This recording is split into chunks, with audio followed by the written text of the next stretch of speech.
इस कहानी की शुरुआत होती है और हमें शुरुआत में कुछ वीडियो दिखाया जाता है जिसमें रतीमा की नाम की एक औरत दूसरों का इलाज करते हुए नज़र आती है और सब लोग उसका गुणगान करते हैं कि हमारी सभी समस्याओं का समाधान रतीमा के आशीर्वाद से हुआ है। नेक्स्ट फुटेज में हमें दिखाया जाता है कि एक औरत जो वीडियो में दिखाई गई है वो बोलती है कि मेरी बेटी का इलाज कहीं भी नहीं हो रहा था और वो ठीक नहीं हो पा रही थी, लेकिन रतीमा के आशीर्वाद से मेरी बेटी आज की तारीख में बिल्कुल स्वस्थ है। दोस्तों, रतीमा जिसका ये जिक्र हो रहा है वो दरअसल में एक आम इंसान है जो अपने घर में रानी की तरह रहती है और जगह जगह से लोग बाग उसके पास आते हैं अपनी समस्याओं का समाधान करने के लिए और कुछों की समस्या उसने हल भी करके दी है। इसीलिए लोगों का और विश्वास हो गया रतीमा में। रतीमा दोस्तों एक दरबार लगाया करती थी जिसमें वो लोगों की समस्याओं का समाधान करती थी। तभी एक आदमी ने वहाँ पर अपनी समस्या रतीमा को बताई और रतीमा ने उसका इलाज भी कर दिया था, उसकी समस्या का समाधान भी कर दिया था। लेकिन वहाँ अपने घर कुर्सी पे बैठे बैठे रतीमा को एक काला साया उन लोगों के पीछे नज़र आता है। रतीमा उस आदमी को देखकर, उस काले साए को देखकर बहुत डर जाती है और ज़ोर ज़ोर से चिल्लाने भी लगती है। लेकिन वो यह भी दिखाती है कि जैसे वो काला साया उसके पीछे बहुत टाइम से है और वो उस काले साए को अच्छी तरह जानती है। तभी उसको एक विज़न आता है कि वो उस काले साए के पास है और उसकी शक्ल देखती है, बहुत डर जाती है क्योंकि वो काला साया देखने में बहुत ही बदसूरत होता है। यह सब देखकर वहाँ के आए हुए सभी लोग बड़े ही शॉक हो जाते हैं क्योंकि उन लोगों ने रतीमा को इस हालत में पहले कभी नहीं देखा था। तभी उनकी जो सेवक होती है, जो नौकरानी होती है, वो उसको लेकर कमरे में चली जाती है और बाहर आकर सभी लोगों से बोलती है कि रतीमा की हालत इस वजह से है क्योंकि उनके शरीर में माता आ गई है। तभी हम देखते हैं अंधविश्वासी लोगों को जो यह सुनकर ज़ोर ज़ोर से रतीमा के नारे लगाने लगते हैं और बहुत खुश होते हैं। तभी दूसरे सीन में हम देखते हैं कि रतीमा अपने बेड पर लेटी हुई है और उसकी तबीयत ख़राब होती है, तो उसका दोस्त राघव जो डॉक्टर है उसका इलाज करने आता है। राघव ना ही रतीमा का डॉक्टर था बल्कि उनका एक अच्छा दोस्त भी था जो बहुत साल से उनका दोस्त था। तभी हम दूसरे सीन में देखते हैं कि वो दवाइयाँ देकर रतीमा को आराम करने के लिए बोलता है और वहाँ से निकल जाता है। दूसरे सीन में दोस्तों हम देखते हैं कि रात हो जाती है और रात के वक्त रतीमा जो अपने पलंग पर सो रही थी अपने कमरे में, थोड़ी देर बाद देखती है कि वो अपने पलंग के साथ एक घने जंगल में है। जंगल, घना जंगल, वो भी पलंग समेत। यह देख रतीमा बहुत घबरा जाती है और जो जैसे ही उसकी नींद खुलती है तब वो वापस अपने कमरे में पाती है। रतीमा जैसे ही चौंक कर उठती है वो देखती है कि जो उसके साथ सपने में हुआ था उसके निशान हकीकत में भी उसके पास अभी भी हैं। उसके हाथों पर खरोंचें लगी हुई थी। तभी थोड़ी देर बाद वो उठ जाती है और उसका दोस्त राघव जो डॉक्टर था उसके पास आता है और उसको एहसास दिलाता है कि तुम्हारे जो भी परेशानी है वो सब दूर हो जाएगी, टेंशन मत लो। तब रतीमा उसको बताती है कि मेरे पास एक काला साया आता है जो मुझे मारने की कोशिश करता है। राघव पूछता है कि आखिर वो साया कौन है जो तुम्हें परेशान कर रहा है और मारने की कोशिश कर रहा है।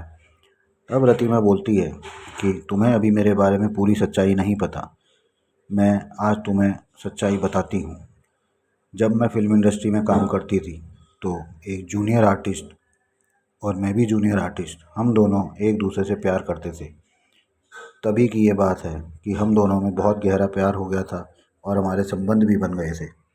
वो बताती है कि हम दोनों ने अपना बहुत अच्छा क्वालिटी टाइम बिताया, लेकिन राघव को उस एक्टिंग के अब बहुत सारे ऑफ़र आने लग गए थे और वो अब जूनियर आर्टिस्ट से सीनियर आर्टिस्ट बन गया था। तभी उसने मुझे धोखा दे दिया और किसी और हीरोइन के साथ चक्कर में पड़ गया।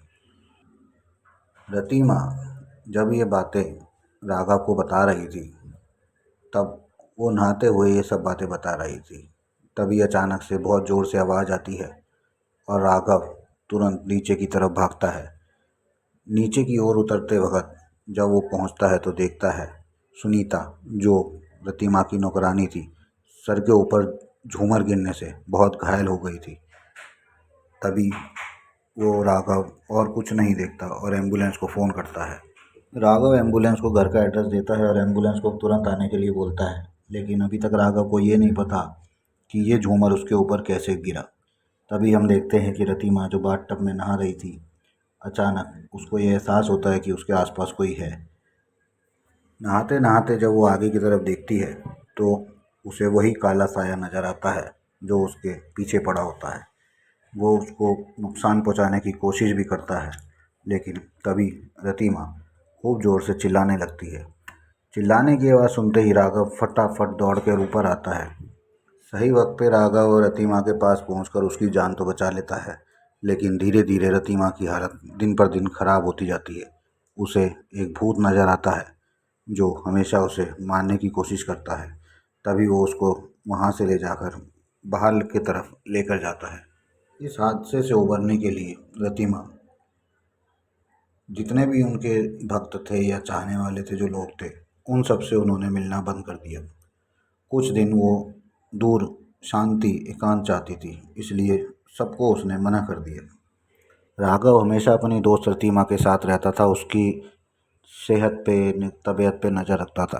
तभी रतिमा बोलती है कि मैंने तुम्हें अपने जीवन की सब बातें बताई, लेकिन अभी भी कुछ है जो मैं तुम्हें बताऊंगी और शायद उसके बाद तुम भी मुझे छोड़ दो। ये बात मैं अपने एक्स बॉयफ्रेंड के बारे में तुम्हें बता रही हूँ, जो मैंने अभी तक नहीं बताई। मैं जब उसने मुझे छोड़ दिया तब उससे एक बार मिलने के लिए गई और उसको मैंने झूठी में ये बोला कि मैं प्रेग्नेंट हूँ। यह बात सुनकर शायद वो मुझसे मिल लेता, इसलिए मैंने उससे झूठ बोला, लेकिन उसको इस बात का कोई फ़र्क नहीं पड़ा। मैं बस उससे एक बार मिलकर बात करना चाहती थी, इसी वजह से मैंने उसे ये झूठ बोला, लेकिन वो मेरी बात नहीं समझा। वो मुझसे बात भी करना पसंद नहीं करता था, इसलिए मैंने उसके साथ एक चाल चली। उसको मैंने बोला कि तुम मेरे से अकेले आके रात में जंगल में मिलो, ताकि मैं उससे कुछ देर बात कर सकूं। जब विशाल मुझसे रात को मिलने के लिए जंगल में आया, तब मेरा गुस्सा चरम सीमा पे था और मैंने उसे वहीं पर चाकुओं से मार दिया। मैंने उसे इतने चाकू मारे और इतने चाकू मारे कि उसका बच पाना मुश्किल था। अब सारी बात असलियत सुनने के बाद राघव ये सोचता है कि ये औरत इतनी झूठी और मक्कार है, इसने अभी तक ये बात मुझसे छुपाई, और वो सबसे बड़ी बात, ये एक खूनी है जिसने अपने ही बॉयफ्रेंड का खून किया और इतने साल बिना किसी को आभास हुए इतनी सफाई से उसका खून कर कर चैन से रह रही है। इस औरत के साथ यहाँ पर रुकना मेरे लिए अब बहुत मुश्किल है, ये मुझे भी मार सकती है। रतीबा उसको एहसास दिलाती है और विश्वास दिलाती है कि जैसा मैंने अपने एक्स बॉयफ्रेंड के साथ किया, तुम्हारे साथ ऐसा कुछ भी नहीं करूँगी। ये मेरा वादा है तुमसे, तुम मेरे अच्छे दोस्त हो। तुम मेरे से आज रात को जंगल में मिलने आओ, तब मैं वहाँ पर तुम्हें सारी सच्चाई है के पास वो आदमी जो भूत था वो ही घूमता नज़र आता है। तभी रतीमा अपनी गाड़ी स्टार्ट कर कर कहीं और जाने लगती है, लेकिन थोड़ी ही दूर जाने के बाद वो देखती है कि जब उसकी नज़र पड़ती है तब उसे एहसास होता है कि ये और कोई नहीं, उसी का एक्स बॉयफ्रेंड होता है, जो उसको मारने के लिए इधर उधर घूमता रहता है उसके पीछे। यह देखकर रतीमा बहुत ज़्यादा घबरा जाती है और वहीं जंगल में अपनी गाड़ी खड़ी कर कर पैदल ही वहाँ से भागने लगती है उस आत्मा से बचने के लिए। लेकिन वो अशांत आत्मा जहाँ वो जा रही थी उसके पीछे पीछे वहीं पर पहुँच जाता था। वो उससे बहुत गिड़गिड़ा के माफ़ी भी मांगती है, पर वो आत्मा अब माफ़ करने लायक थी नहीं। वो आत्मा अब उसको नुकसान पहुंचाने लगती है। तभी इसके बाद नेक्स्ट सीन आ जाता है। रतीमा के साथ क्या हुआ ये नहीं पता, लेकिन दूसरे सीन में हम देखते हैं राघव, जिसने उसको जंगल की तरफ जाते हुए देख लिया था, वहाँ पर पुलिस को लेकर आ जाता है। अब उसको सिर्फ एक ही मंशा थी कि रतिमा को अरेस्ट कराना है।